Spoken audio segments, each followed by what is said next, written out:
So we will begin today's session, but before we begin, if some of you are joining in the sessions for the first time, I will introduce Mr. Bhupender Singh.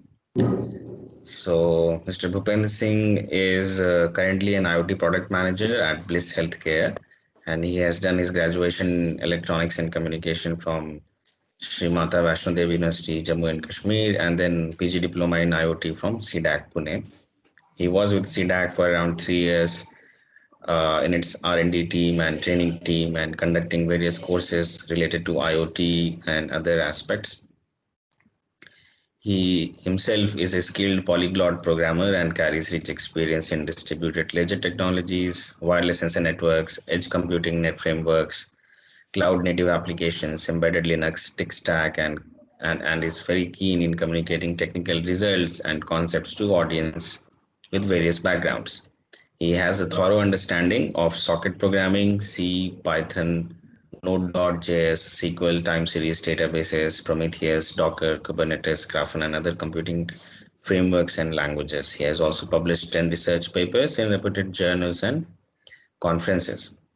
He was one of the key members from CDAC to deliver technical talks for capacity building in IoT in Northeast regions under the workshop on emerging technologies, innovation, incubation, and entrepreneurship development, sponsored by Ministry of Electronics and IT, Government of India, during December 2018 to 2019. He is also a big supporter of FOSS, which is free and open source software, and he tries to use most of such software in his own work and training programs. So with that, I would welcome you, Mr. Bhupendra, for the morning session, and over to you. Okay, sir. Thank you, sir. So, my voice is sir. Yes, you're audible. Yes.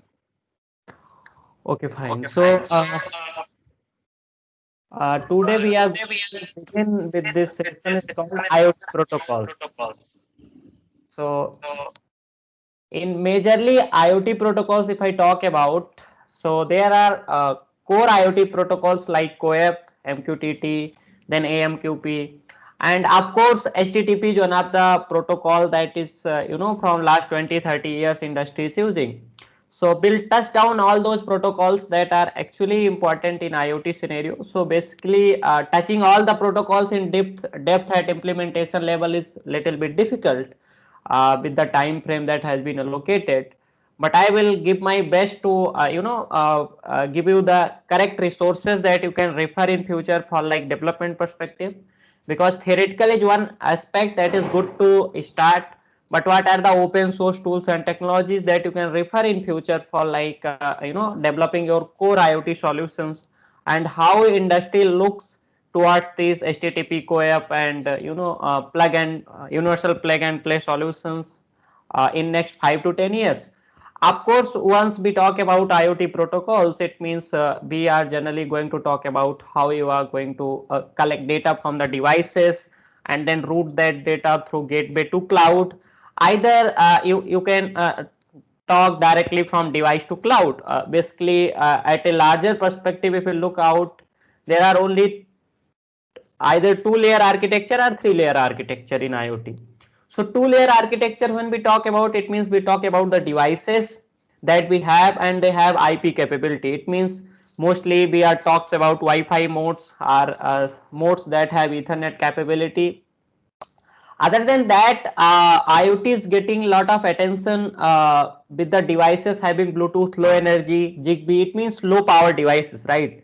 And I think Saras sir also discussed yesterday related to your low power devices, that how you can use those things. It means sleep modes and all, right? So there where devices like Bluetooth low energy, basically like currently I'm working in healthcare domain, so there also Bluetooth low energy is playing a very vital role for providing remote patient care, getting the data from the patient and putting this data to the doctors, and they can take the action based on those data. So there Bluetooth Low Energy come into the action. So Bluetooth Low Energy basically gives you a larger battery life around 1 month and more than that. Also, if you talk about theoretically, people claim it for like 10 years, 1 year, 2 years, but once you come to the actual deployment perspective, generally 1 month and 2 months is the battery life of any device. More than that, it's very difficult to get it. So where like Bluetooth Low Energy and all these kind of devices doesn't have IP capability, it means they need some mechanism in between to transfer their data to the cloud platform. Then there is a need of gateways, and on those gateways you require certain protocols that should transfer your data from gateway to cloud. So there your like HTTP, CoAP, MQTT, AMQP, all these protocols comes in.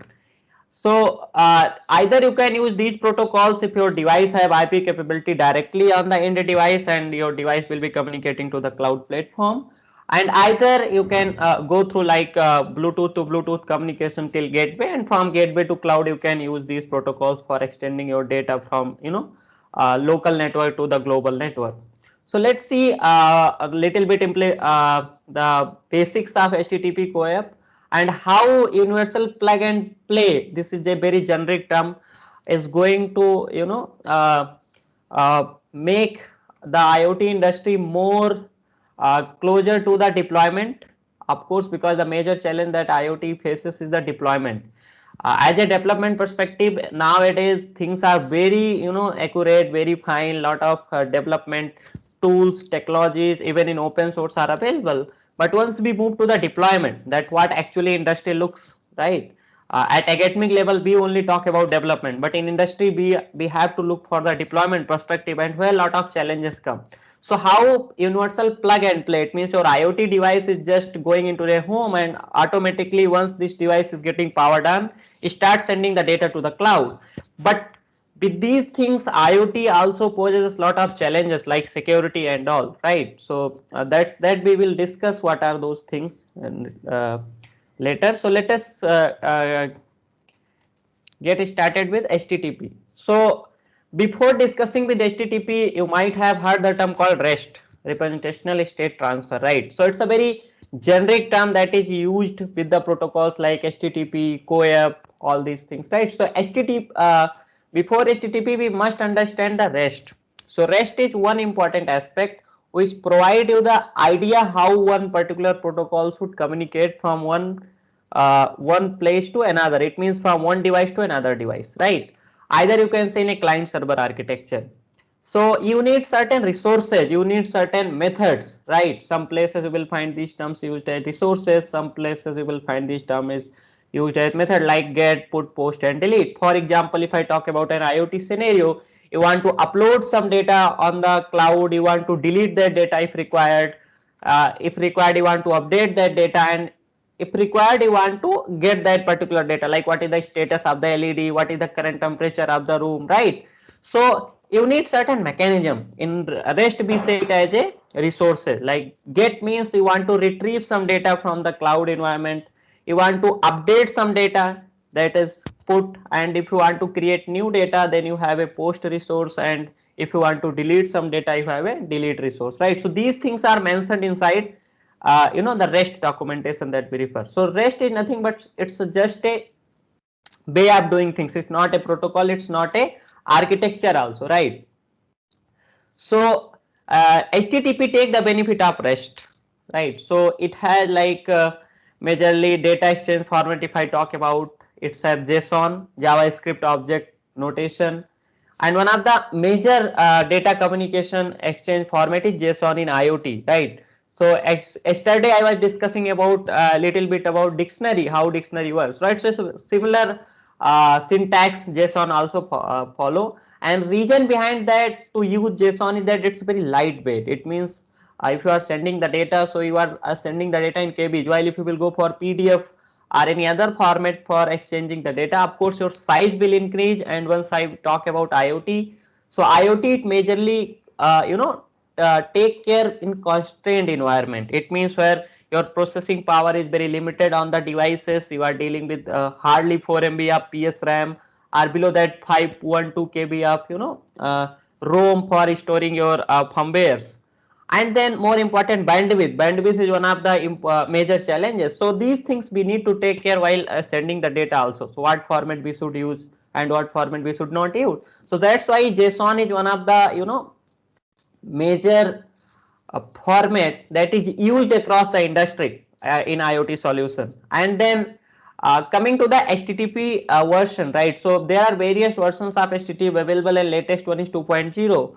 But still, most of the browser doesn't have 2.0 support, so we are relying still with HTTP 1.1 version.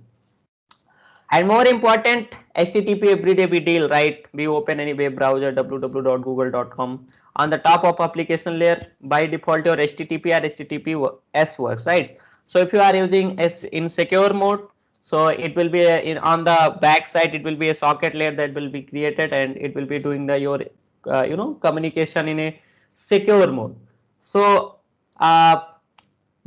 important aspect it what communication model it follows. Like there are various protocol like CoAP, MQTT, and HTTP, right? So what communication model follow? Like if you talk about MQTT, it's request response model, right?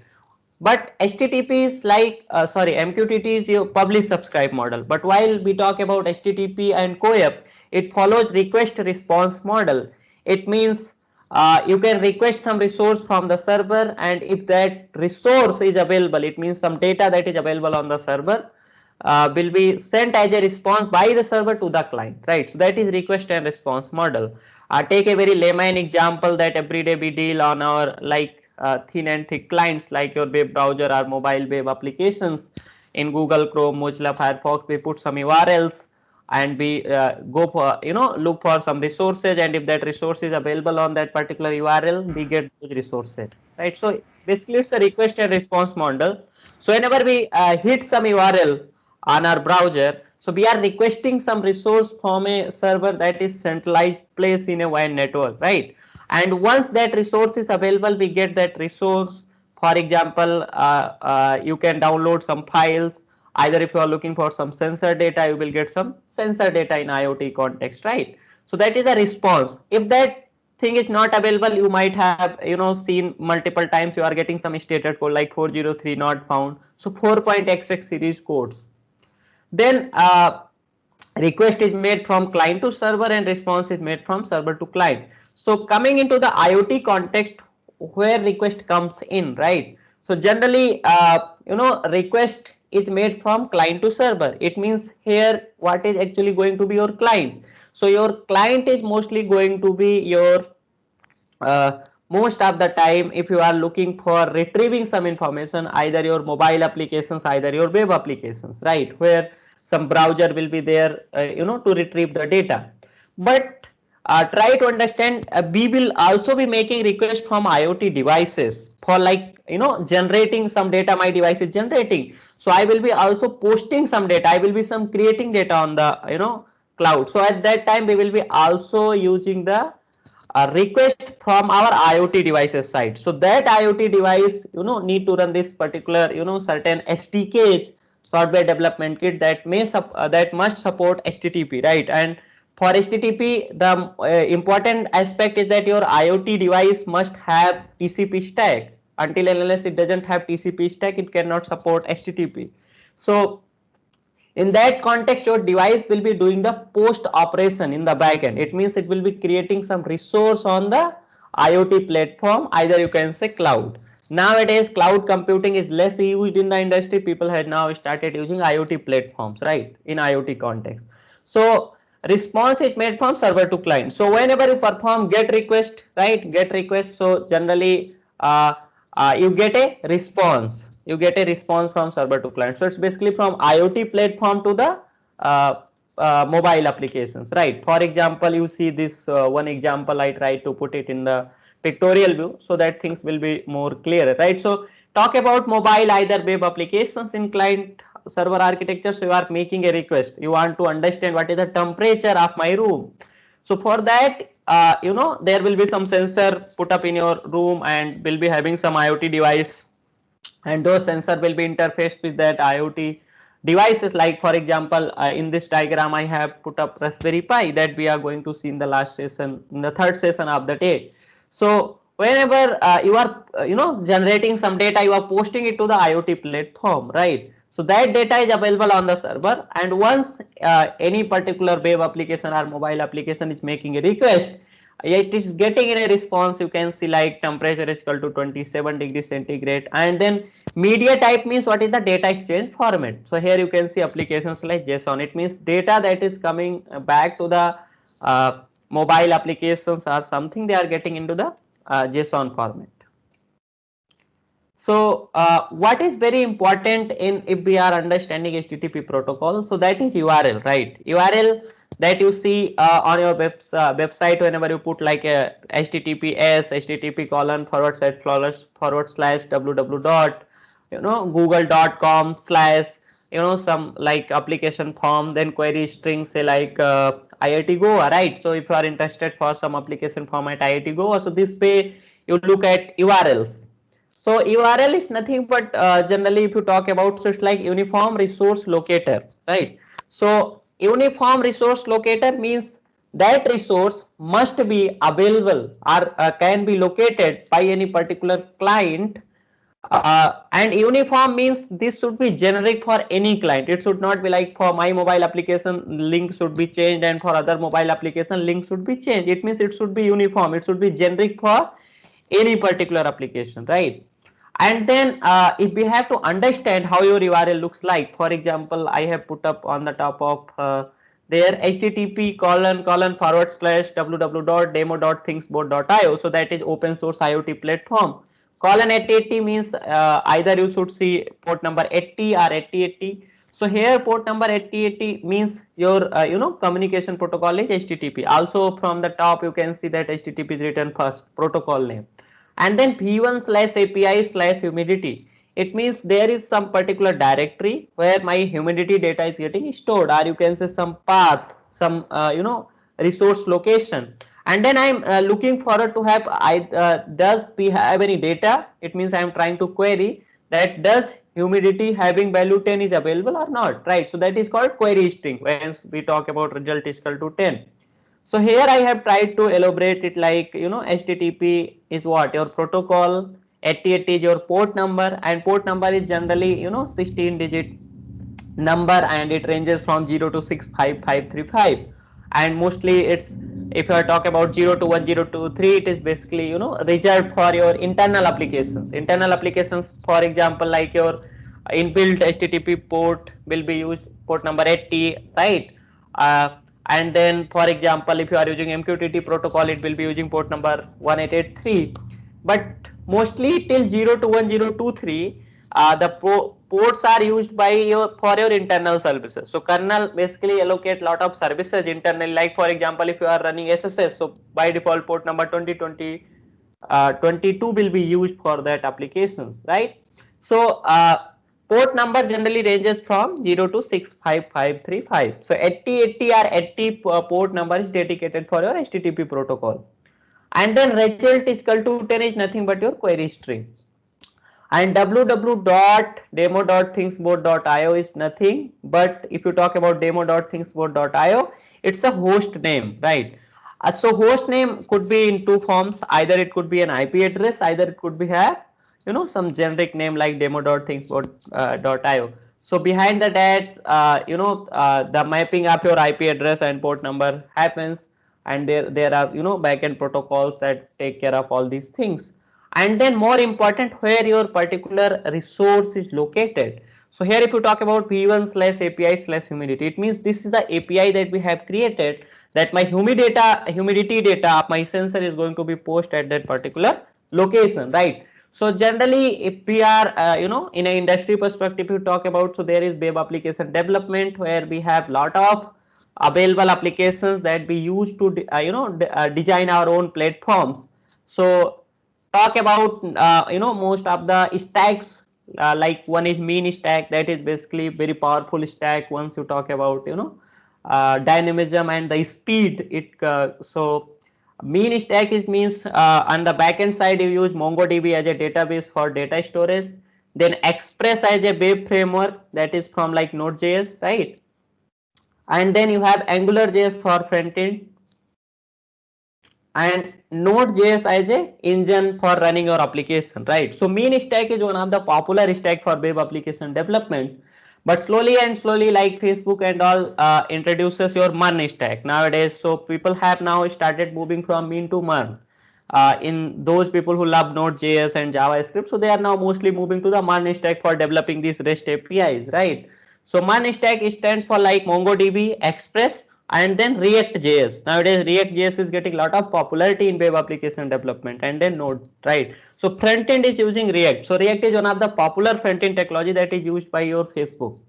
So these things that actually either you can go for the solution that is already built, but if you are very much interested to develop your own solutions, you have Java. In Java you have other frameworks like JSP and all these things you can use to develop your own platform, servlets, right?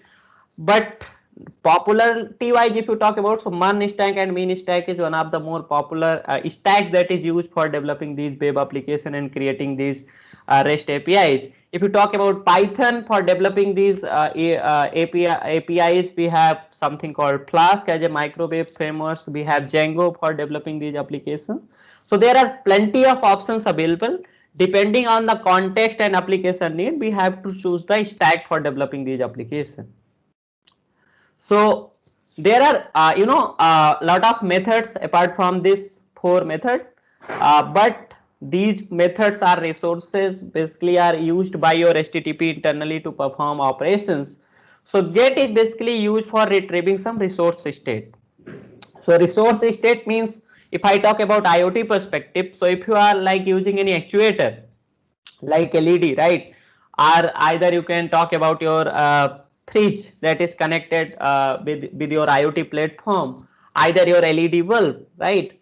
So they will be having some state, either they will be in on state, either they will be in off state, right? If you talk about actuators. So if you had to understand that my fridge is on or my fridge is off, my LED is on or off, right? You need to check what is the current status of that. So for that you need to use get method, right, or get resource. But for example, there could be a case where you want to send some data to change that particular state. Either you want to make it 1 or 0, right? So you have to change that particular state, or either you want to create new state. Either some sensor data from your IoT devices is coming and you want to upload this data on the cloud platform. So you have post method. So post always create a new resource, right? It means the resource that is not existing, that is very important. Post method do the operation where the resources is not available. You have to create a new resource.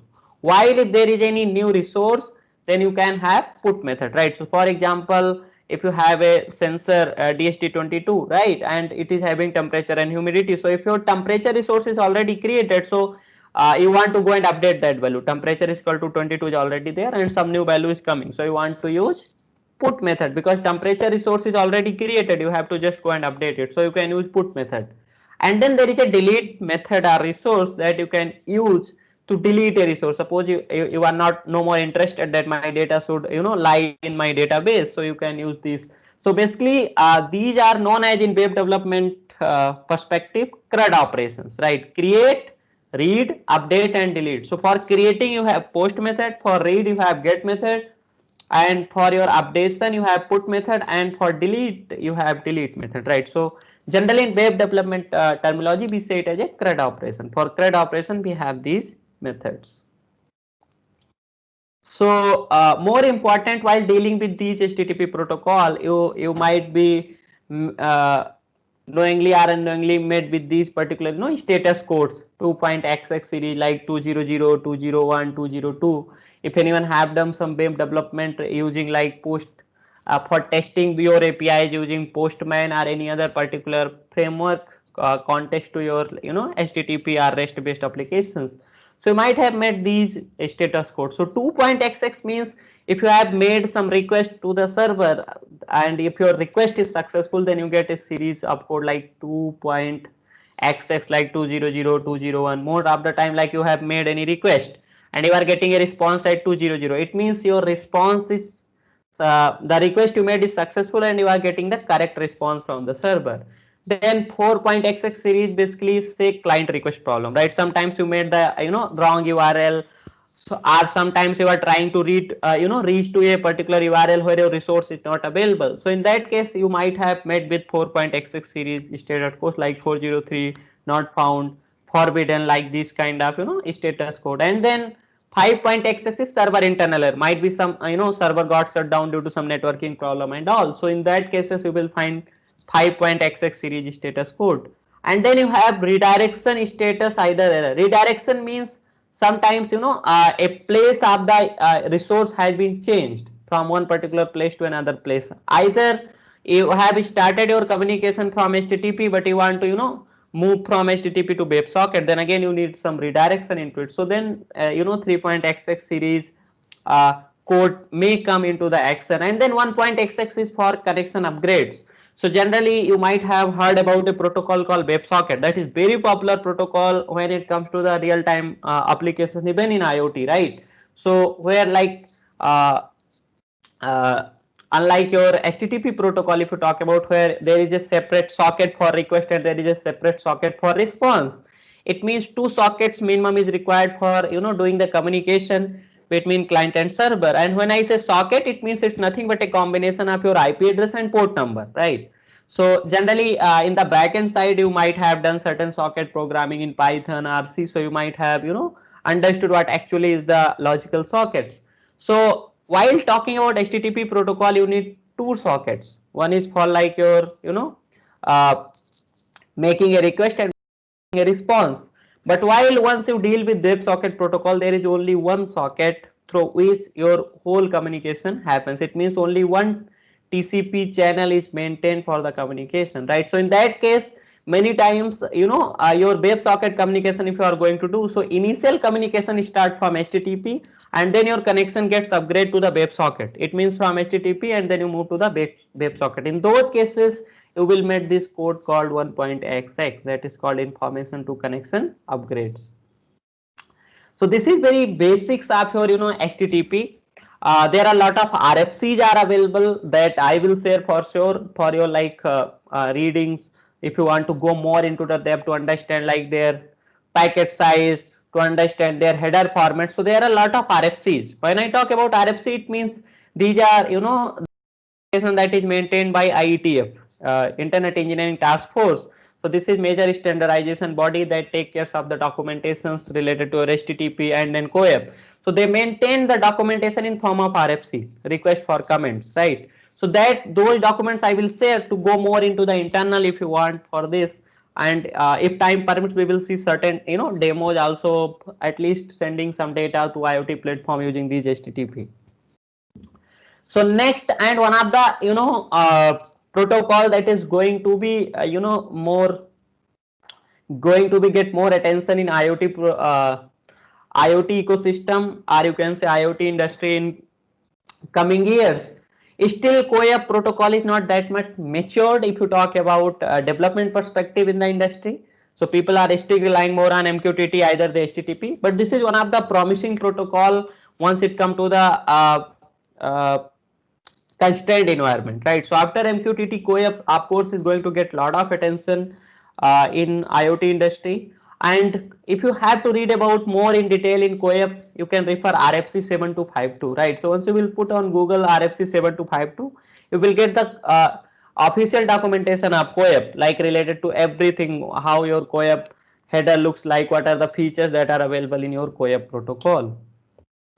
So if I talk about very basics of CoAP, so it started with the RFC 7228, right? Initially, the CoAP standard was 7228, right? But what happens, like some updates went on and it got the extension to 7252. It means that if you have to read about the latest features of CoAP and latest development work that you can do, so you need to refer RFC 7252. And first draft of your CoAP came in 2014, right? So talking about establishment in the ecosystem, it is from last 5-6 years, right? People are working on CoAP protocol, and now even most of the IoT platform started supporting CoAP. You will find the extensions, you will find the SDKs, And I will show you also some open source IoT platform where you have, you know, the extensions that you can use. Either you can say some places people say it as extensions, some places you can say connectors, some places you can say plugins, right? So generally IT industry plays with you know, nothing but the jargons, and internally if you will go, then you will find that most of the terms, you know, a little bit tuning is done and they do the same task. So you some places plugins could be there, so you can look for CoAP plugins, right? Either you can say CoAP connectors. So most of the open source platform now started integrating CoAP also, right? And ThinkSpot is one of the popular open source IoT platform that is getting a lot of attention in industry. They also support CoAP and your MQTT and the REST HTTP, everything, those major protocol that we use in IoT, right? So it was basically designed for your constrained devices. It means keeping in the mind that bandwidth is at premium. We don't have the affordability to use 4 Mbps speed, 10 Mbps, because whenever we talk about IoT devices, we talk about telemetry. It means something, some data that is coming from remote locations where we don't have, you know, that control on power and everything. And mostly if you understood your REST and HTTP, it's become so easy to work with CoAP because it has the same way. You have like get, put, post and delete method to, you know, to interact with the devices, to get the data, to post the data, to update the data, and to delete the data, or to delete some resources. So they have lot of internal architecture. If we will be discussing, you will find that, you know, easily you can at the lowest layer you can use CoAP, and on the top of that you can easily use HTTP protocol. It means proxying is also possible using CoAP protocol. So if I you know, talk about CoAP in the layered perspective, so you can see there is two particular layer on the top of your transport layer. For application, there is request response sublayer and there is message sublayer called reliability, right? So reliability means this protocol runs on the top of your UDP protocol. It means, of course, connectionless protocol, right? UDP. So whenever we talk about connectionless, it means generally you forget about acknowledgement, right? But in this protocol there is a you know, implementation of acknowledgement and non-acknowledgement. It means there are two message types that called confirmable and non-confirmable. So if you are you know, setting the flag of confirmable message, it means you will get the acknowledgement, and if you are sending non-confirmable message, then you will not get the acknowledgement. So it is depending on your implementation, depending on your programming, you can get the acknowledgement also. And of course if you are not interested for acknowledgement and you want to, you know, make your code footprint less, so that your energy consumption at device will reduce, so of course you have that particular option also available. So reliability means it has the mechanism to, you know, get the acknowledgement, and also even though running on the top of your UDP. Second important thing, it also support your, you know, in secure communication DTLS, datagram transport layer security. And then on the top of that you have request response, get, put, post and delete method to interact with the application, you know, like your IoT platforms are also that. So CoAP sits on the top of your UDP protocol, and CoAP of course is an application layer protocol. So by default, if I talk about internal structuring, it's a connectionless protocol but having option of acknowledgement. And then by default it is port number 5683, where the data is and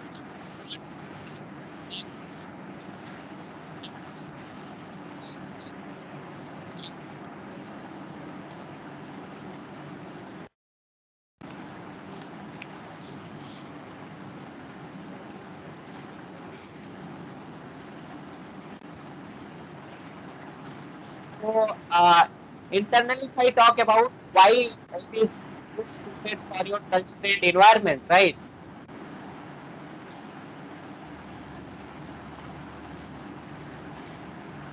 Yeah, I am also experiencing the same. There is some noise. I think someone's mic is on.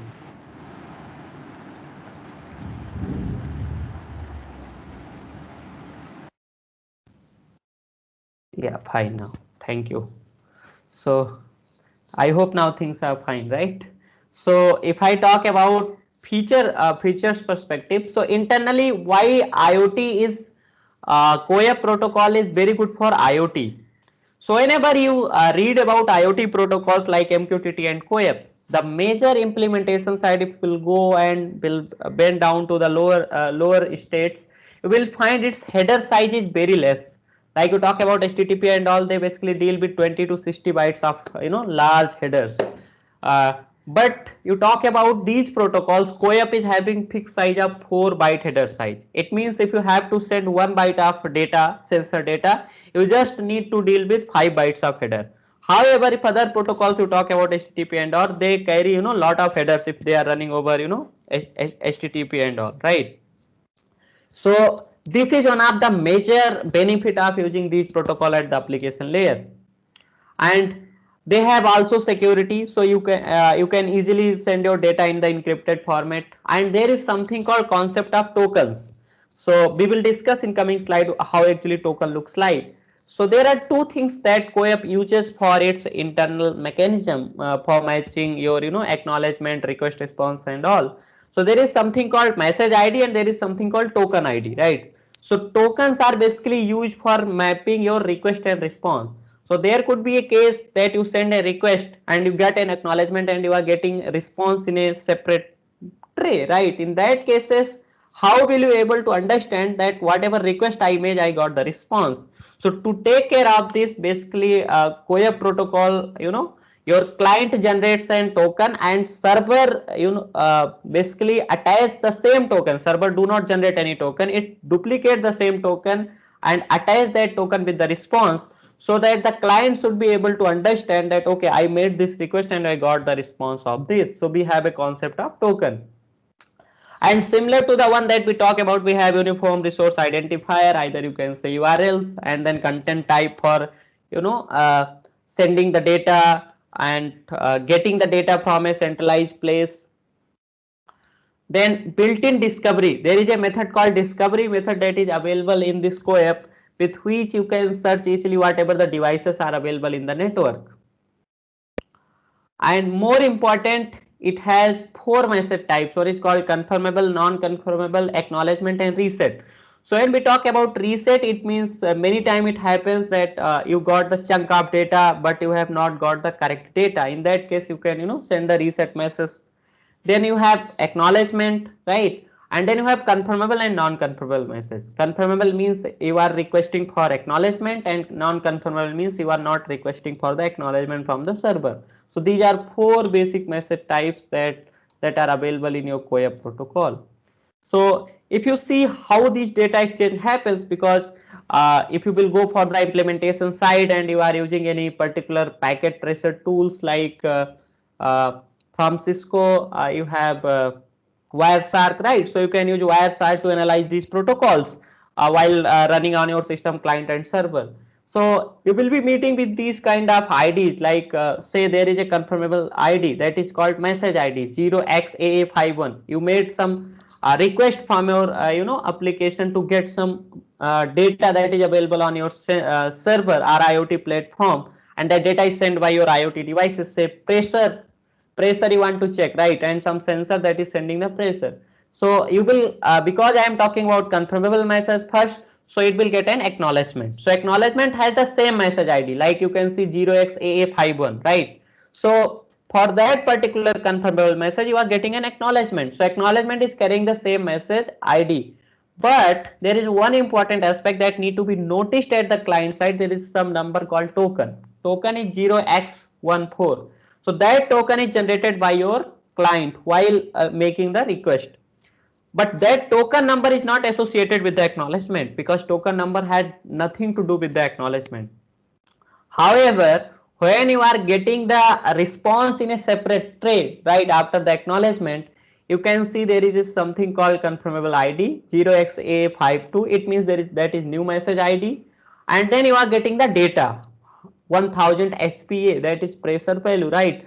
And then with that response, you can look at the token perspective. You are having the same token that is generated at the requested, right? 0x14. This way generally your client and server map request and responses. and then there is an acknowledgement sent from client to server that I have received the value. So then again for that particular message ID, you have an acknowledgement ID similar to that. But there is also one particular concept, piggyback response in CoAP. It means your acknowledgement and data carry in the same tray, right? So in that case, your token will be associated with that message ID. So here you can see that message ID 0xA51 is okay because you are getting the acknowledgement. At the same time, you are also getting the data. So in this case, easily token number you are getting in the second tray only. But in the first perspective, you are seeing that the where acknowledgement is in different tray and your data, this actual response is in different tray. So token helps you a lot in those cases to match your request and response. So these two things that are very important to understand if you are going like internal analysis for your CoAP protocol, if you are developing on your system or working with any IoT platform using CoAP protocol. So this way you can easily debug your code that you are getting the response from the server or not by mapping the token ID. So this is like confirmable message has an acknowledgement while non-confirmable message has no acknowledgement. So it depends on you whether you want acknowledgement, either you don't want acknowledgement. So if I look for the architecture perspective, here there is a term called origin server, right? And then origin server is the place where actually your data is available. And with origin server, there is something called router, or you can say gateway, that is kept, right? So from gateway, and then you have endpoint client. It means your mobile applications or either your IoT device. So that is two-way communication both the sides. So you can have option that you can do the communication till your cloud platform using even gateway using CoAP protocol. Either you can have an architecture using direct two-layer device if it is there, right? Like any device that is having Wi-Fi stack, then easily it can talk to the cloud because it have IP addresses, right? So here you can see that it is directly using the CoAP protocol to talk to the cloud layer. However, there is the one case on the top of that third case that I want to discuss, that is called cross proxying. It means at one end from device to gateway you are using CoAP protocol. However, in the other section you are using HTTP protocol. It means there is some bridging is required in between, right? So if I talk about as an open source enthusiast, there is some solution called Eclipse Ponte, right? I would recommend you to look at it. This is from like Eclipse, and Eclipse has did lot of contribution once you talk about in open source perspective, like their edge frameworks, talk about Cura, their IO fog for fog computing. So they have did tremendous contribution in IoT open source. So you can look out those solutions if you are interested more in open source. So Eclipse Ponte is very good solution that you can publish the data from MQTT, you can receive the data through CoAP protocol. You can send the data from CoAP, you can receive the data through MQTT protocol, and if you are sending the data from HTTP, you can receive the data using MQTT either with CoAP. So three protocol bridging is very easily available using Eclipse Ponte, and it has fantastic implementation in Node.js. So easily you can write your programs even at the industrial level. So there is one more thing that is available there called observer. So this is very fantastic concept in CoAP. Observer is similar to a notification based system, right? So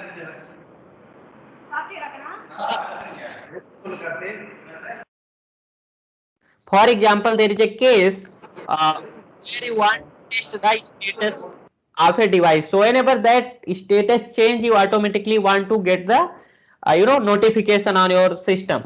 So what you can do, you can request one additionally with a get method, you can request observe method, right? So if you will use observer method with get request, what happens when there is a change in the resource state, you will get the notification. For example, if your LED state is on for whole night, right? But in morning, automatically once whatever sensor, like for example, you have used LDR sensor, right? So automatically once your light comes in and you have deployed your solution uh, for in any parts and all for automatic controlling lighting system, right? In that case, automatically whenever your all the lights are getting switched off, it means your status is changing. So observe method, if you have specifically requested, you will get a request that now all the electricity or either you can say all the lights are switched off. So you can use that observe method, and it has implementation in Python also in Node.js. So you can program it and you can get that particular things done working in the development perspective also.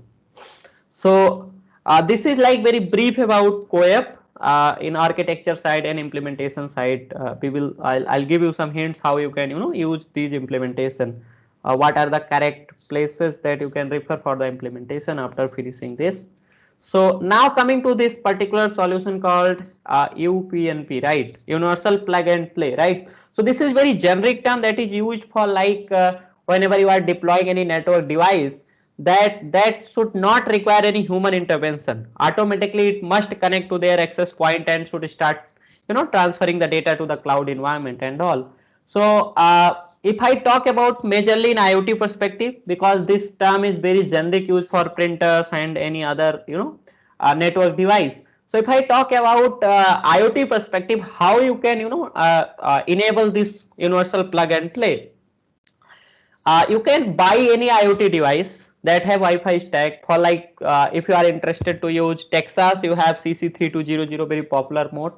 If you want to use very less cost devices like from Espressif ESP8266, ESP32, right? These are what I believe from like when I started my journey 4 years back in IoT after my graduation.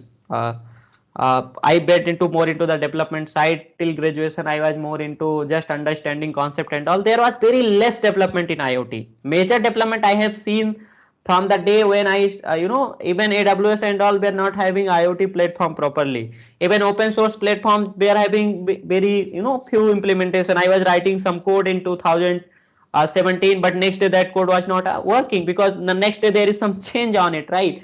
But nowadays solutions are getting established. It will not change in a day or no. It might be 15 days, 20 days takes to even from changing the version from one code to another code.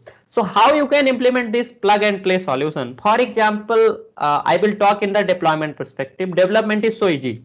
Let us take a scenario or a use case that you have an IoT device that you want to put it in someone's home to control the the internal LEDs, or you want to get the temperature data of that particular room. So what are the constraints that you are going to face? First constraint will come that your device must connect to a router, right, to get into a wire network. So for that router, what is the major challenge? You need to put SSID and password first thing in your firmware code, right? And in firmware code, major challenge is that once you talk about firmwares, it means they are embedded programs.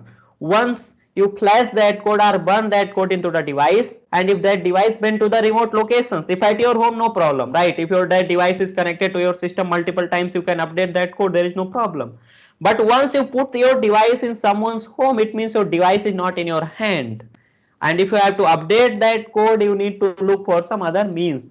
So there could be a case that at your home, once you put up that firmware right inside that device to connect with the router to start sending the data to the cloud, what will happen? The same device that is running that firmware will be deployed in someone else's home. It will stop working. Reason is that now that particular SSID and password is changed. So of course your solution in deployment perspective is not going to work. Development, it's perfectly fine. I'm saying as a developer, you will not going to face any problem. But once we talk about in deployment perspective that we face in industry. So first constraint is that in any case, if a new router is going to be installed, you need to take care of your device. So there is one option that you can provide with your IoT device, that you can give it as a your device in Wi-Fi, either it can be hosted in station mode and AP mode. So the first code that you will write in your firmware, you will write, it will work in a station mode. It means automatically your device that is programmed with some static SSID and password, it will try to connect with the router. If that router is not able to get that SSID and password that need to be there for your device, right? Your device must go into the AP mode, access point mode at the same time, and it should advertise some IP address. So what you can do, hard code, you can put some IP address for this like 192.168.1.4, and in that case in your when the the client is getting this device, he will open one particular web page, and from that web page it will enter the new SSID and password, right? And then automatically it will connect, and from that point of view it become plug and play. Anytime if in that home anywhere he will put this device, it will be sending the data to the cloud. Next, either if your client is very dumb, that happens, right? Many times your user doesn't very technical person, so why he will open your web page and all that things, right? People may claim if he is using IoT, so of course he will be very much, a little bit techie guy or something, techie nerd. But I don't believe. As an uh, industry, we don't believe, because our solutions should be user friendly. So there are solutions like called firmware over the air updates, and this is one of the demanding, skill set in IoT industry, called firmware over the air update. It means once your device has been deployed, right, into the remote locations, it must get connected to the cloud platform, right? So in that cloud platform, you need to think that how this device is going to be connected, right?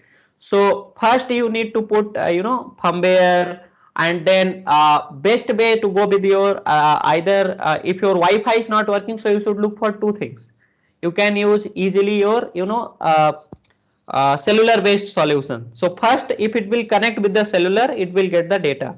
It means your device will get connected to that particular platform, and from there you can look out what are the available SSIDs in that particular network, and with that you can from this remote location you can update that code. That is two solution, but this is little bit costly, because you will be looking the devices who should have cellular and Wi-Fi both, and they should be intelligent enough to switch to that device.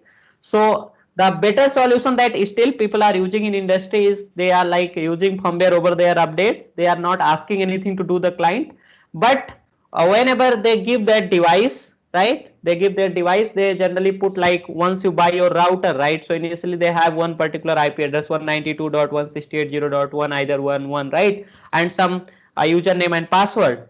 So to avoid that security piece, first time that particular credential will be configured at the client location, and then you can take the firmware over there update, and you can update all those credentials, so that security need to be maintained. Because whenever you will put this term on Google Universal Plug and Play, first thing that will come security challenge. Because if someone finds easily your by default username and password, it can easily enter into your network, and one device can destroy your whole home network. So these things are need to be very taken care of while discussing universal plug and play solution. So majorly in IoT section, you need to have Wi-Fi modes. For that you need to understand how to enable firmware over the air update in these devices for the first time, right? So for that I would recommend to use Wi-Fi manager. Wi-Fi manager is a library for Espressif that you can use to switch your device from station mode to AP mode if that same router is not there. And then once that new SSID and password will be configured with that device, automatically your device will get connected to the cloud, and it will again go into the station mode. And then whatever new functionality you want to add, you can use it using firmware over the air update.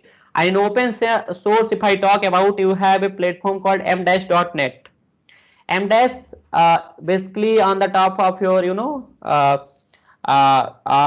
IDE uses Mongoose OS wrapper that helps you to easily provide the solution of this firmware over there update. So you can use m-net for FOTA and all, and around 10 devices initially.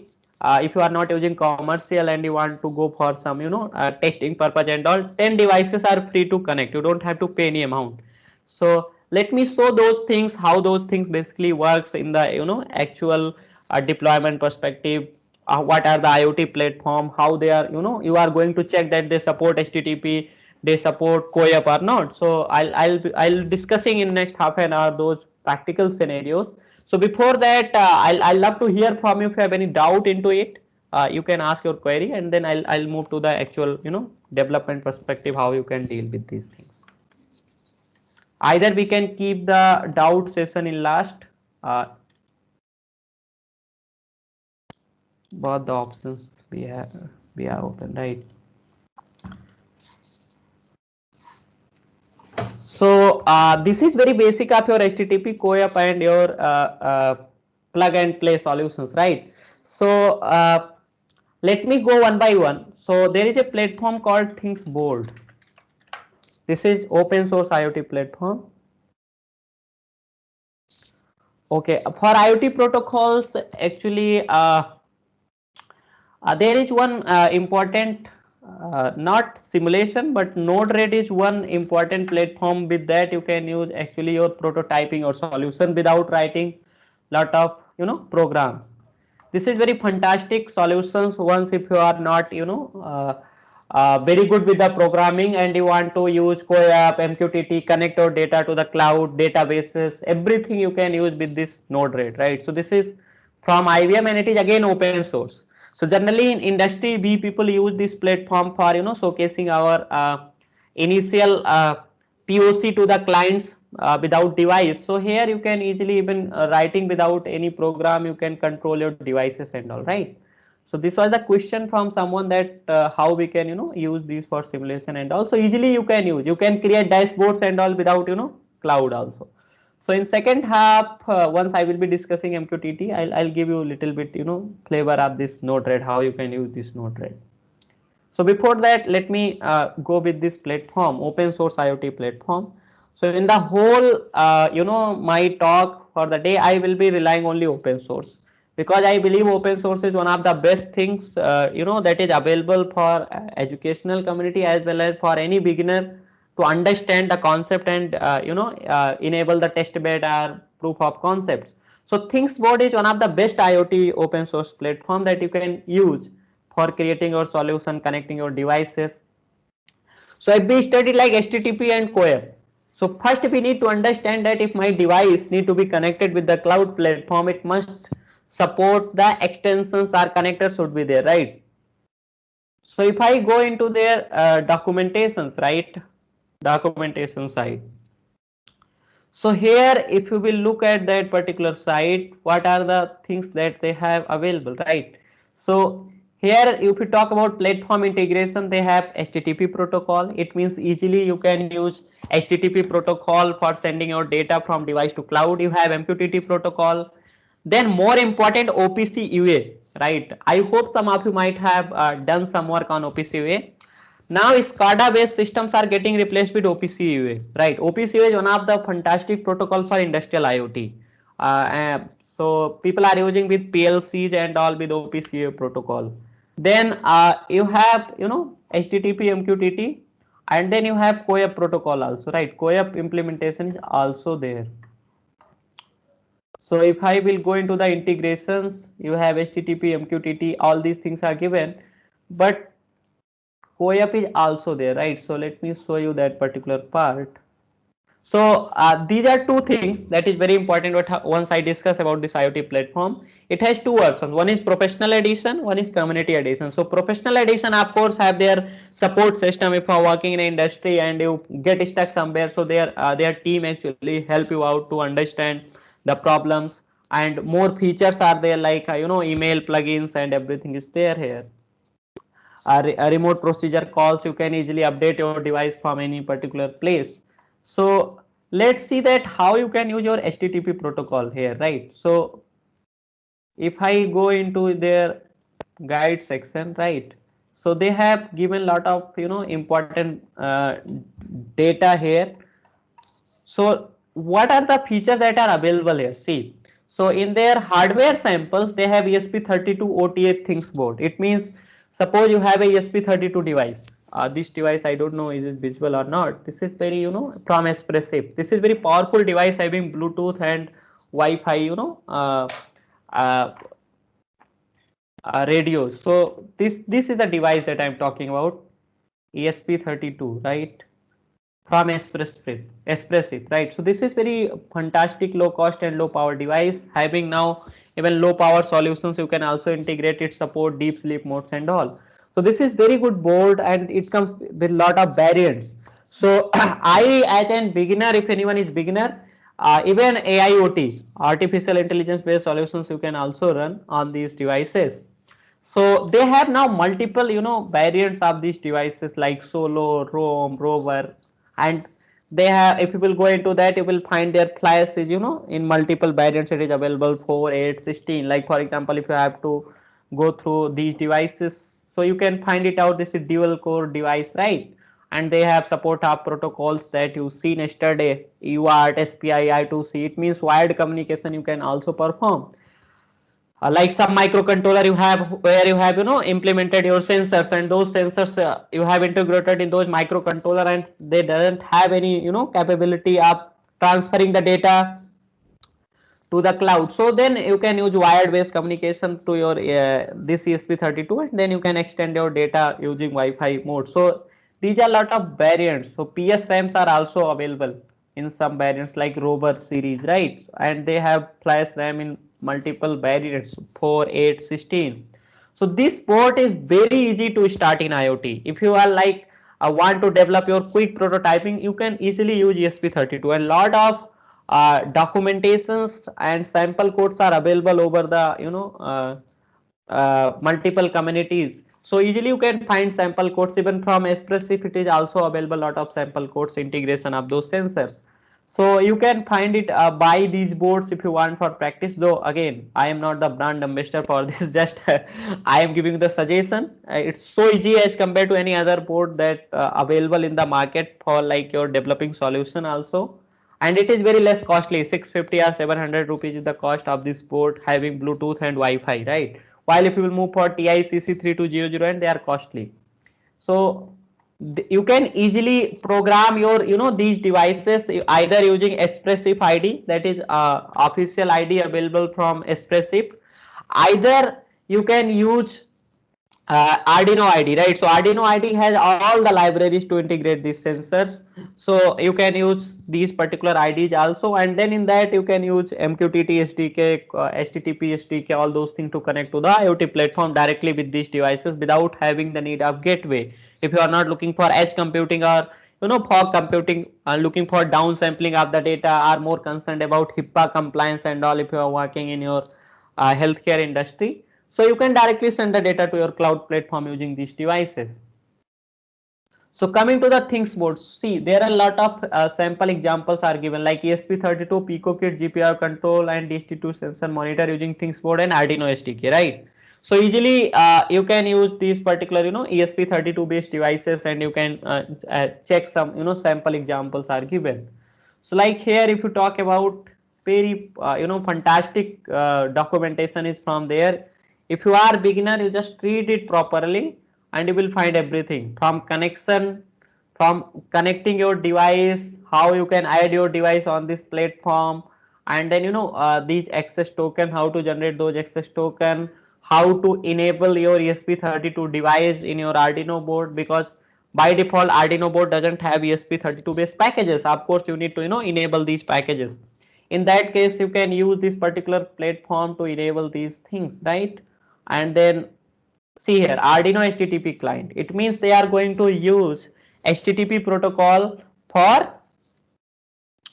communicating your device to the cloud platform, right? So this is very sample code that is available, and later you can practice these codes. And if you stack some pair, I have put up my email ID also, I'll help you out if small errors and all you are getting later on also. So access point and Wi-Fi password, right? So this very sample code, it is available.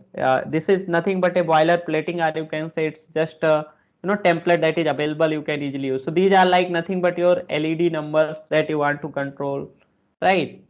And these things is nothing but your boilerplating, you just need to change some small thing, that's it, right? So these are the sample code that are available, and if you are familiar with the C programming and all, you can easily use and you can perform HTTP based, you know, operations using this. And why I am encouraging you people to use this open source platform, because you will get a very clear understanding. For example, if you want to use MQTT, so MQTT is the second session that we are going to discuss. So technicality you will understand, and then sample codes you can use from here to develop your application. If you are very much interested to go for cellular communication, you have SIM808 module that you can use for developing this application.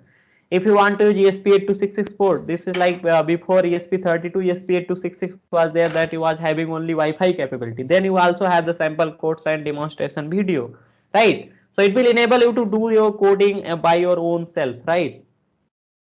Then a lot of things are given here, like for Raspberry Pi it is also given, right?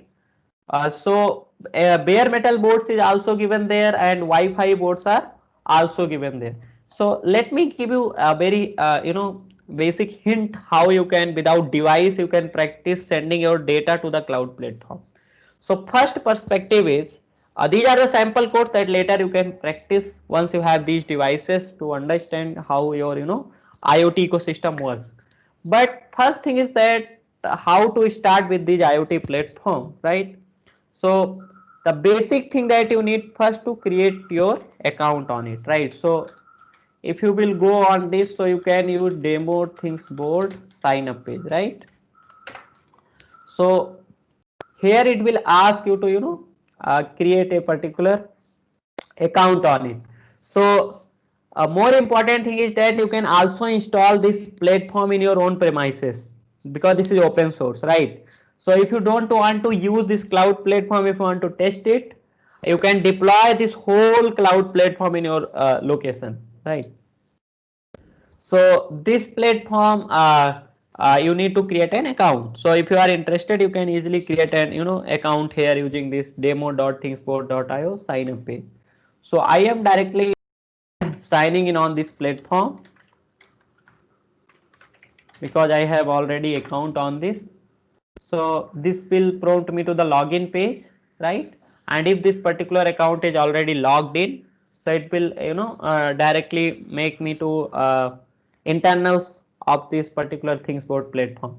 So in this ThingsBoard platform, there are a lot of features, like you can create dashboards, you can easily create your multiple devices. You can easily use your remote plugins for like sending emails if there is any anomaly, or if data is going beyond certain threshold. All these features are available in this platform. Seems little bit slow today, this platform, but you will get these options for your creating this particular platform. So here you can put your first name, last name, email, password, and then either, if you don't want to go with this, you have option of sign up with Google, sign up either with Facebook, or sign up with GitHub, right? So once you will create this platform, you will get an URL on your email ID. From there you can log in on this platform easily, and once you will logged in, you will get this particular page. So say like I want to log in on this platform, right? So I will enter my email ID and password.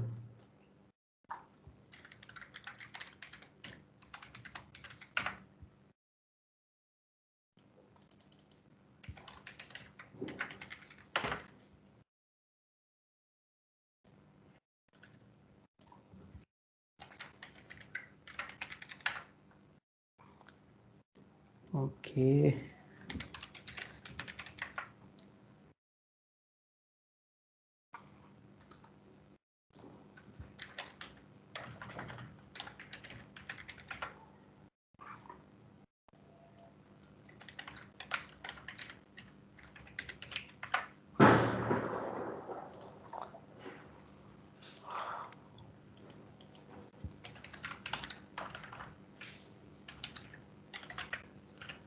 So if you are going parallel, you can create account, right? For the time being, easily you can create. So let me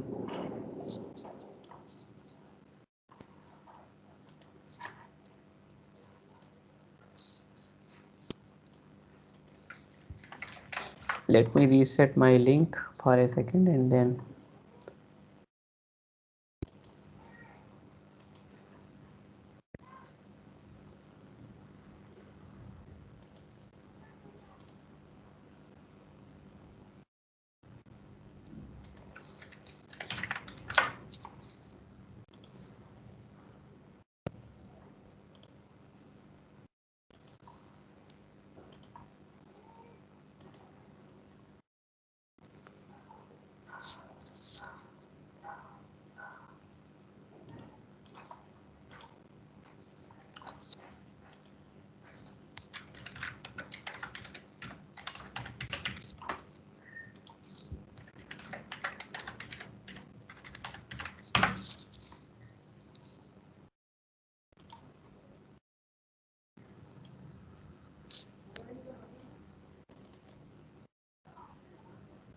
Right. So see, once I have reset my password, it is now making us to go on my this IoT platform, right?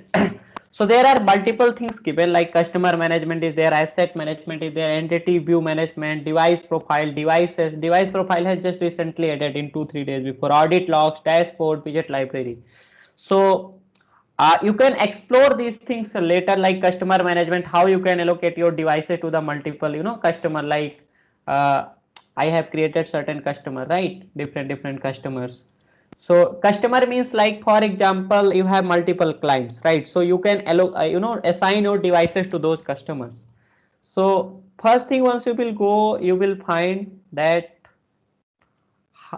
how you want to communicate your IoT device to the cloud platform. Your device could be anything. Your Linux based device could be like Raspberry Pi. If your bare metal could be ESP32, ESP8266, right? The first step that is required for this is, once you log in on this platform, it's open source, right? So it will not ask any money or anything. Open source means you can get the source code of this also, right? On GitHub it is there. So in devices section, first step is you must create a device, right? So if I click here, so it will ask me to add new device, and it will pop up this particular window. So here I am creating my virtual IoT device. So many time you have heard about this term, representing our physical devices into the virtual devices is called IoT. Many places people use this terminology. So this is nothing but a virtual device that you are creating. So here you need to write name. Say like I want to write name, for example, Linux device, because I am not going to use any particular device right now. I want to just use my Linux system to send some dummy data to this uh, particular platform, so that we can understand that how this particular IoT ecosystem works, right? Later we can interface sensors, and we can send some real-time data. Label, like label 2, label 3, so you can leave it also. Either you want to write any label, write say Linux device Ubuntu, right? So this become your label for this. Just it is you can say metadata for this. Transport type you can select like MQTT or default. So let us go with default, whatever we wish to we will use, right? And device profile, let us go with default for the time being. I don't want to create any device, and I will device profile, and just I will give the description. So description, I want to say like post data from Ubuntu system to things board using HTTP, right? HTTP protocol.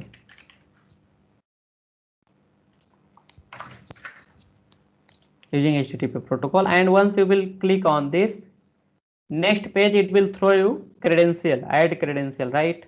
So add credential means every device requires some uh, crucial identity, because if there will be no identity, how they will manage the data, right? So it means there are 100 devices, so there will be 100 specific tokens. So this is called access token. So here credential type you have access token. If you are going for non-secure communication, so either you have like these particular methods also. So access token you can create here, and it should be like maximum 20 digit, right? So say I'm taking like IIT Goa FTP, right? FTP 2020. This is my access token. IIT Goa FTP 2020. I will copy it because further it will require, right? So my device is created. Here you can see. Name is Linux device, device profile is default, label is Ubuntu, right? And I have not allocated this device to any customer. So my device is created, and my data will come into the sorry, let me go a little bit slow. So if I will click on this particular tray, so it will open this window. So here you will get the details of your device. These are server attributes, latest telemetry. Here whatever data you will send from IoT devices, you will see your data here.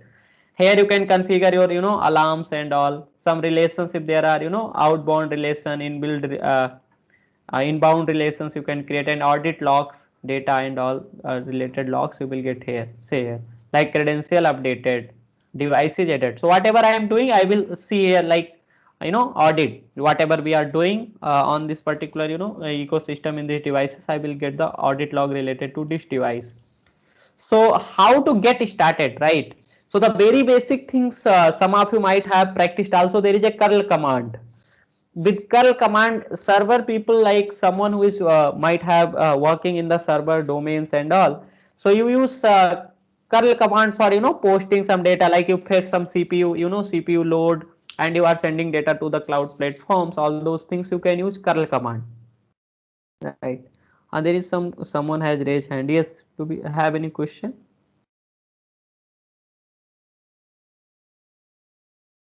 There is no retention policy, right? And till now they have not updated any retention policy, so it will keep your data till this platform will exist. Right now it's not like 30 days, 20 days, right? So it will keep your data there. But basically important thing on this platform is it is streaming platform, right? So it will not store your data in any database and all, because it's not like open source, so they do not put lot of uh, load on this. But in professional edition you have you can download your data in Excel sheet and everything, right? But in community edition you don't have, like you can download your data in Excel sheet and all. Either you can download your data in .sql file. Those things are available, but that is available in professional edition if you want, like for making it in the persistent data storage, right? So that thing you can do. So there is one question: is there any device available that helps to resolve heterogeneity issue when integrating different network?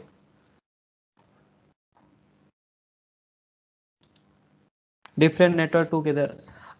See, when we talk about heterogeneity, it means one device that is coming from particle boron, but it is very costly, around 9,000. They have around most of the uh, radios available, right? So you can look out particle boron, but it is around 9,000 something is the cost. So I don't believe that will be very uh, customer friendly, but for POC and all you can check it out for that.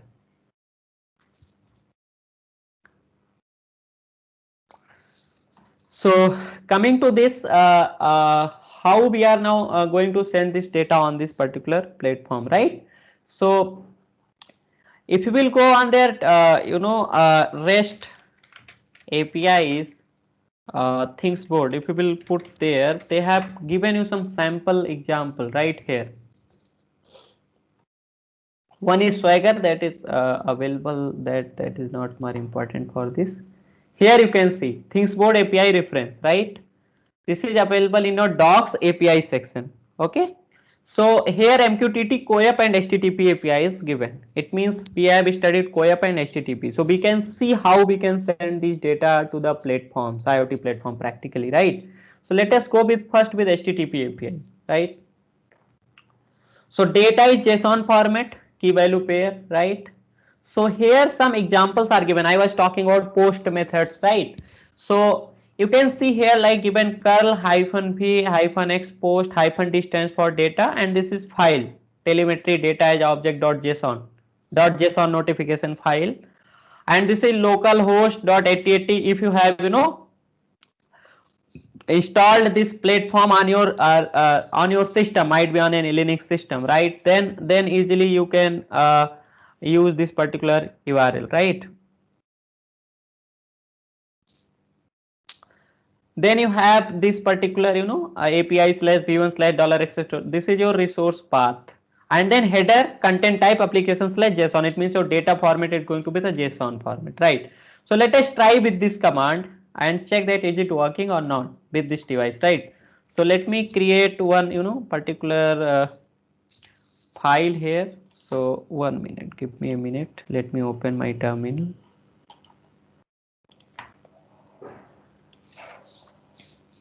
Okay, so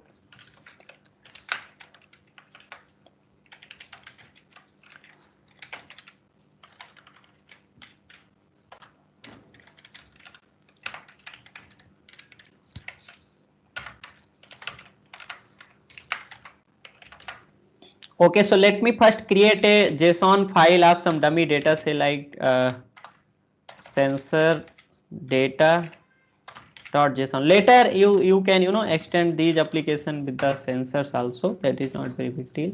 So if I comment this line,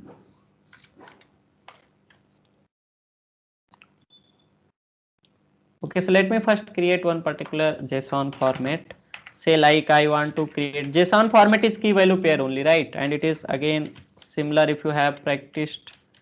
So place say I am writing Pune, okay, and orbital, let us take it IIT Goa, okay, and then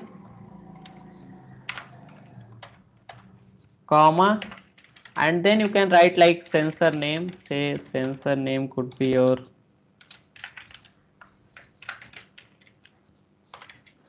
TST22, right? It is sending two values, temperature and humidity. So I will take temperature here first, temperature say like 20, right? And then we have to take one more value, say humidity, right? So I'll took humidity first, humidity. So two values I got, right? And then humidity say I taken say 76, right? And then device name, if you want to put, you can keep it like say for dummy device name we can take like say Raspberry Pi, right?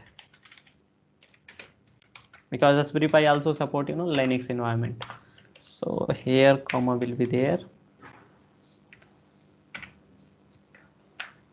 and then you can put your close your curly braces.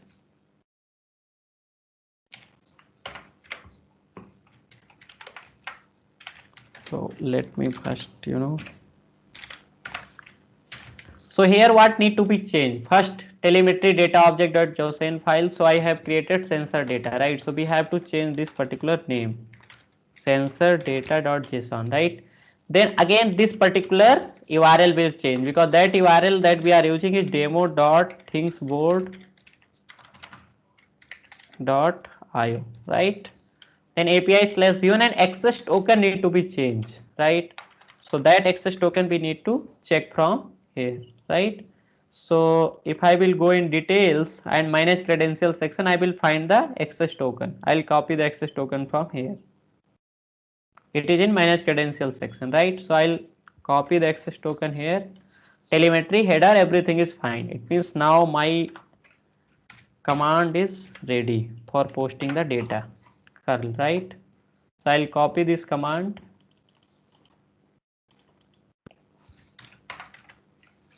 and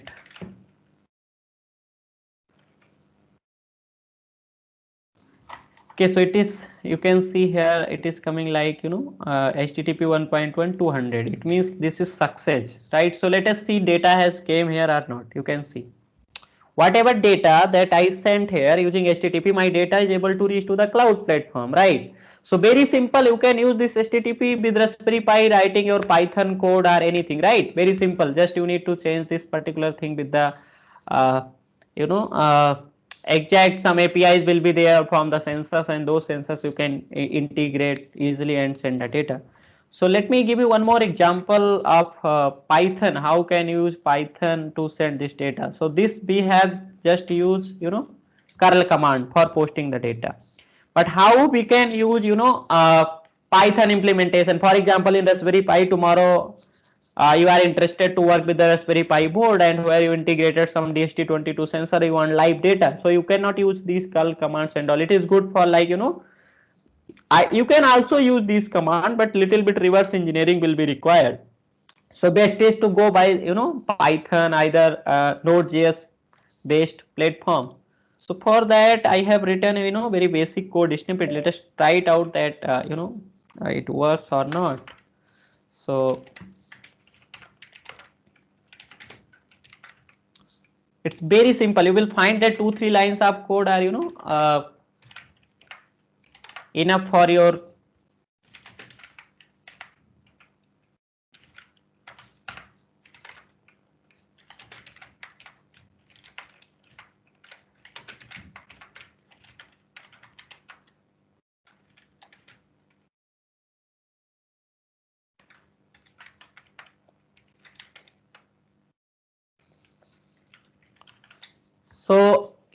same this command that I have written, you can write in Python also.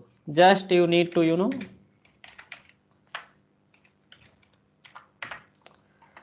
there is something called in Python OS module, right? OS module, same command you can use. OS module is there. So os.system will help you to, run it like multiple times if you want.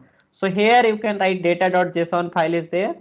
It is getting the data from that, and same application slash JSON. Then you want to print and you want to increase the count, how much time your data is printed, right? And then uh, you can send the data directly. This is one option you can use in Python script, writing with your Python script, right? Same command you can use in the Python. So whatever command you run on the bash, in Python you can use os.system, and inside that copy the same command, it will work. Now this is for ThinkSpeak platform. I will also give you the hint how you can use ThinkSpeak, and also ThinkSpeak also support your MQTT and HTTP that you can use. So similar way you can use these things. Let me now come to the how you can use your things board with Python request module, right? So for example, you want to use your things board in the Python, right? So the last example I was showing that you can use curl commands inside Python also using os.system module, right? So let us understand how we can write same program in Python. So in Python we have some module called request. So I was discussing yesterday about these modules, right? And one is JSON. JSON is basically used, for the JSON format, sending the data in JSON format.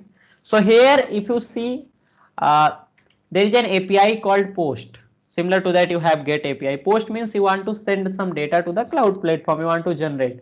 So the first argument it takes is what? Your URL, full URL. So here your API v1 slash this place, what you will write now?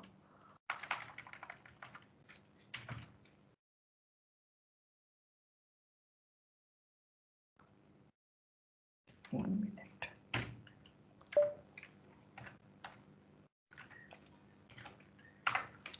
Here first thing is your URL API v1, and this is your access token, right? So access token you can replace here.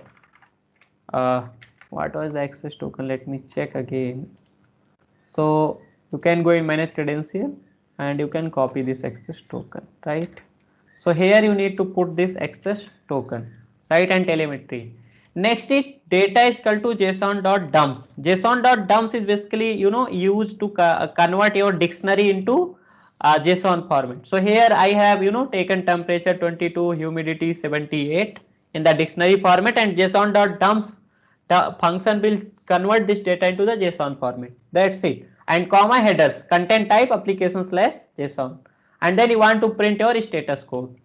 And then after this, suppose you want this particular operation perform multiple times updating the data. So yesterday I was telling you can use time module, and you can use time dot sleep, right? Time dot sleep, and you can give 2-second delay, or might be 5-second delay, right? So with this you will be able to understand that. So say I am giving here while true, continuously run this, right? And then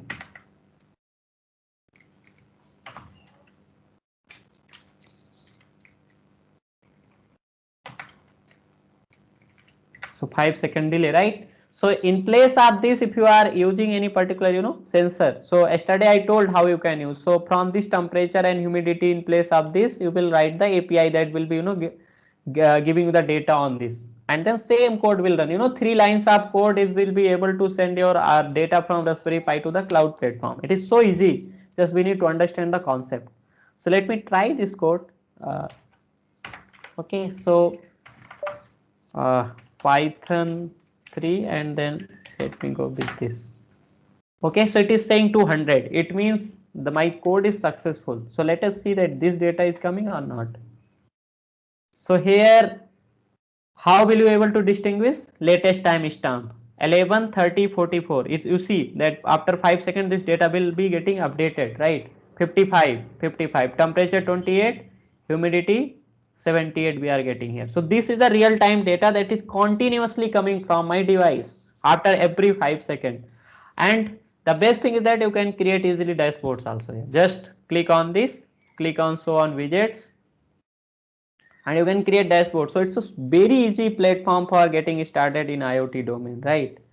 So if I want to create this way, you can use card, date, digital gauge. Suppose I want to use digital gauge, right, for this particular data. So we have various ways to represent this data to see on these platforms.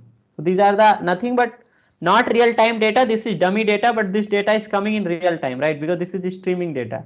So you can use this kind of multiple ways to reflect your data what way you want to. These are digital gauges that are available. You have also available analog gauge that you can use. You have maps also. So there are multiple things that are available you can use.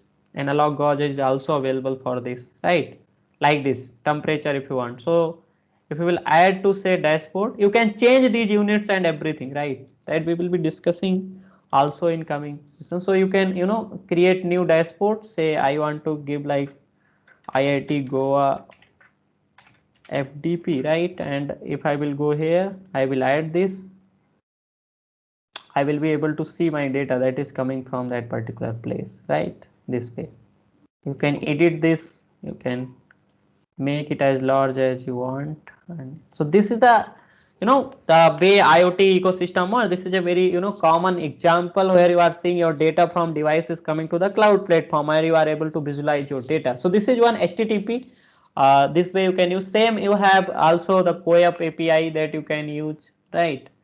Just for example, if you have to use CoAP, so you have to just do some little bit changes here. Same. So you have to use cat command and then you have to use the pipe to post this data. So just you need to do little bit changes here. CoAP colon demo.thingsboard.io and you put access API to access token here and it will work. Telemetry data object.json is nothing but that JSON file I have created, right? So this way you can use CoAP protocol also to send your data if you want to create your basic particular POC concept, or if you want to give anyone the working principle and all. And you can in the backend side how those access tokens and all working, you can use Wireshark tools and all to analyze these protocol much in detail.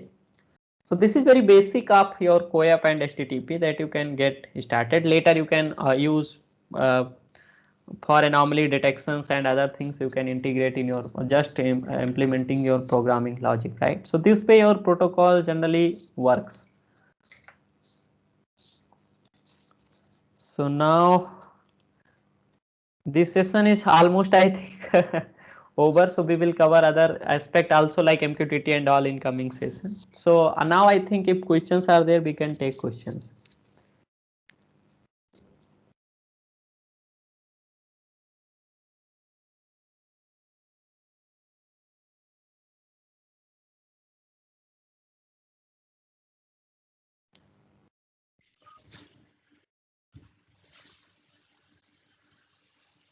So there is one question which is this data is not continuous. So Okay. how to do that? I mean, if you have continuous data streaming. So I think that I made it in the next script. I think this question was curl command was not like continuous data, but this data is now coming continuously because I have put up 5-second delay. So if we'll go into the devices section, and in devices if we'll go latest telemetry, right? So you can see this is continuous data, continuously changing. You see the time stamp, it's 11:35 now, it's changed to 12, right? It will change continuously. You can see this is updated data, right? Because this is dummy data, so value is not changing. Once it will be sensor, so if your temperature will be increase and decrease, so your of course the value will change. I'll give you more clear perspective in the last session while we will be using the real time with these Raspberry Pi boards and sensors, right? So you will get the how to use these APIs and all for real time. So the dictionary will get updated if you have a real Correct. sensor that's working. Okay. There's another question from development point of view. Which one will be better, Contiki Kuja or ThinkSpot? So see, Quanticky, Kuja are simulators, right? Where you can, in Kuja you can simulate how your data is traveling through multiple path and all. But like for research perspective, Quanticky and Kuja is good. For like industrial perspective, of course, ThinkSboard will get the advantage over Quanticky and Kuja. So that is simulator, and these are the actual deployment that happens in industry. You are getting the real time data from the sensors, and you are acting based on that data. You want to switch off something or something. All these things you can do with this. The next question is, if I want to use my archive board as server and post my data over it, then can it be done? Yes, of course you can do that. You just need to, create one HTTP server. So you have various options I was discussing. Either if you want to create from, Python side, you can use Flask and either Django with Plotly. So you will get these kind of API there, right? And you can use some other device if you want to like ESP32 as a client device from your sensor it. So with that API putting in your ESP32 device, you can send data on your Raspberry Pi. So your Raspberry Pi will act as a local IoT platform, and then from your ESP32 you can send the data. If you want to use other platform for like Node.js and all, you can use MinStack or MunStack. Of course you can do that. In PHP you have LAMP stack, right? You can also use that, more easy. LAMP stack, Linux, Apache, and then PHP. Next is, can we create cluster plot? So yes, I mean, you have to see what options there are in terms of plotting in Yes, the. you can do that. You have graphs, multiple clustering and all, you can do that. Next question is, hardware software co-design any IoT model available, whether the same thinker board will support. Hardware support co-design any IoT model.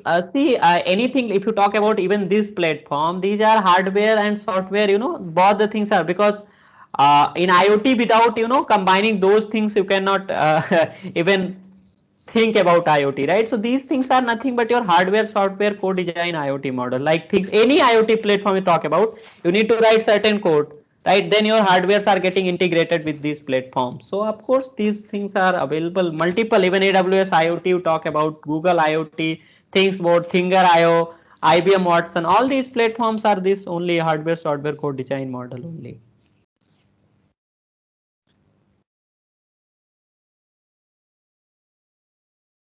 So there is a question for medical IoT. See, in my perspective, I currently working in healthcare domain only. IoT concept always remain the same. Your device sensors are going to be changed, nothing else, right? Either your might be you are thinking for like at the end device you want to use Bluetooth. So of course you need to understand the Bluetooth terminologies, GAT profile, gap profiles. If you want to use 6LoWPAN, right? So for 6LoWPAN you need to understand 2.4 gigahertz, how 6LoWPAN architecture works, how 6LoWPAN stack is going to be supported for if you on the top of you are using BLE stack. It means some constraint on the header size somewhere. Many times you will find that defragmentation, fragmentation, many things come into the action. So just on the top of that, connecting to the cloud, these protocols are going to work. Just at the lower side you need to read it out, what context you are looking for, whether you are looking for Bluetooth low energy, whether you are looking for 6LoWPAN, whether you are looking for Zigbee, whether you are looking for thread. There are various MyUI, LiveFi. So depending on the need, you need to just change that particular thing and change the sensor, you will get the data. That's it. So concept will remain the same. So if there are any books or any resources which talk about specifically about medical IoT, so when you send me the slides, perhaps you can include something there. If there is any such book or Yes. website, or some See my companies which work on medical IoT, so their white papers or their right. resource library can be referred to. That sure I'll say. Yeah. So we'll just take one last question and then we'll end this session. So which platform is better, IBM Watson IoT platform or ThinkSboard? Uh, See, ThinkSboard is open source, right? So for me, what I would suggest open source. From IBM Watson, of course, your costing will be more, right? Feature wise, IBM and your ThinkSboard having almost same capability. Even ThinkSboard has some rich capabilities also. But of course, they are big vendors, so they are getting more names than ThinkSboard. The major reason is that these are very small companies, but they are open source. So people doesn't put these attention, and they don't put lot of time to our effort to get these things. But ThinkSpot, Thinger.io, and your Kane, there are a lot of platforms that people have not explored. Let me give you one more example of Ka platform. This is again very fantastic platform, but little bit more it requires, right? This is also very good platform. Ka. So you can explore lot of open source platform rather than directly going to the uh, AWS IoT, because you need to pay lot of huge cost for that. So better start with these platforms. And if you think that your huge comparison like 10,000 devices if you are deploying, right, then you can think about cost perspective, then only you can decide which one is better, which one not. But costing ThinkSpot is less than the one that IBM or AWS IoT charge for this. Okay, so thank you, Mr. Bhupendra, for this nice session. And I can see from response and interest that people really liked it, which is very good. Especially the hands-on thing is something that that is also a focus of this FDP. So it's very nice. So on behalf of everyone, I'll thank you, Mr. Bhupendra, and we will close this session. We will start with the next session at 12. So we have a 15-20 minute break. And please use the link for the second session that has been sent to you to join the second session. For your attendance, I am giving you the link. You can mark your attendance on the link that I have just shared in the chat. Okay. So thanks everyone. Take care. Take a short break. We'll meet up again at 12, around 12. Okay. Okay. Yeah. Thank you.